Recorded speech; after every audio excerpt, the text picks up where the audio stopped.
संतुष्ट व्यक्ति के लिए उपहार।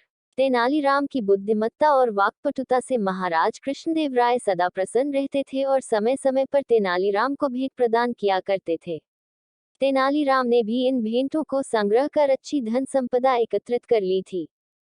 एक दिन जब वह राज दरबार पहुंचा, तो उसने कीमती वस्त्र और आभूषण धारण कर रखे थे, जिसे देख महाराज ने कहा, तेनाली, क्या तुम्हें आभास है कि तुम्हारी वेशभूषा और रहन सहन में बहुत परिवर्तन आ चुका है?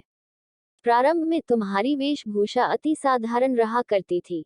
क्या बात है? तेनालीराम ने उत्तर दिया, महाराज, समय के साथ मनुष्य की वेशभूषा और रहन सहन परिवर्तित होती है और इसमें धन की विशेष भूमिका रहती है।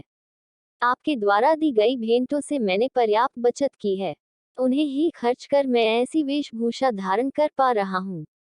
तो इसका अर्थ ये हुआ कि तुम्हारे पास धन की कोई कमी नहीं है। इस स्थिति में तो तुम्हें दान पुण्य करना चाहिए। महाराज बोले। ये सुनकर तेनालीराम बात पलटते हुए बोला, महाराज, धन मेरे पास अवश्य है, किंतु इतना नहीं कि उसमें से दान पुण्य कर सकूं। तेनालीराम की ये बात महाराज को खटक गई। उन्होंने उसे लताड़ा कि राज्य के मुख्य सलाहकार के पद पर होते हुए उन्हें ऐसी बातें शोभा नहीं देती। तेनालीराम क्या करता, क्षमा याचना करते हुए बोला, महाराज, क्षमा करें, मैं अवश्य दान करूंगा। आप ही मुझे बताएं कि मुझे क्या दान करना चाहिए। महाराज ने उसे एक भव्य भवन का निर्माण कर दान में देने का परामर्श दिया। तेनालीराम ने महाराज के परामर्श पर अपनी स्वीकृति दे दी। उस दिन के बाद से तेनालीराम भव्य भवन के निर्माण में जुट गया। कुछ माह में भवन निर्मित भी हो गया। अब उसे दान में देने की बारी थी, लेकिन किसे? भवन यूं ही किसी को भी दान में दिया जाना उचित नहीं था। तेनालीराम के सोच समझकर उस भवन के सामने एक तख्ती टांग दी, जिस पर लिखा हुआ था, जो व्यक्ति उसके पास जो कुछ है उसमें प्रसन्न और संतुष्ट होगा, वही इस भवन को दान में लेने का पात्र होगा। समय व्यतीत होने लगा, किंतु कोई भी तेनालीराम के पास वह भवन दान में मांगने नहीं आया। एक दिन एक निर्धन व्यक्ति उस भवन के पास से गुजरा, तो उसकी दृष्टि उस पर लगी तख्ती पड़ी। तख्ती पढ़कर वह सोचने लगा कि इस नगर के लोग कितने मूर्ख हैं, जो इस भवन को दान में मांगने नहीं जाते। क्यों न मैं ही इस भवन को मांग लूं।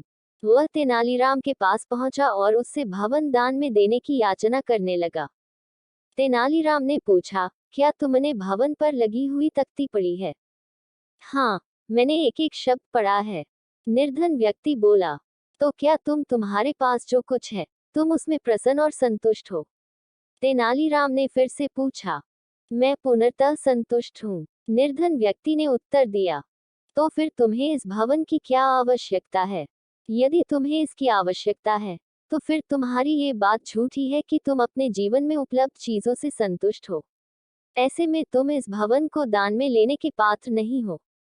तेनालीराम की बात सुनकर निर्धन व्यक्ति अपना सा मुंह लेकर चला गया। उसके बाद कभी कोई उस भवन को दान में मांगने नहीं आया।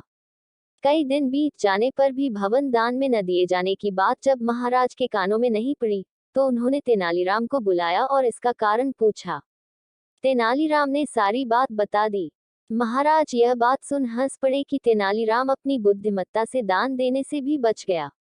फिर उन्होंने पूछा कि अब इस भवन का क्या करोगे? तो तेनालीराम बोल पड़ा, किसी दिन शुभ मुहूर्त देखकर गृह प्रवेश करूंगा।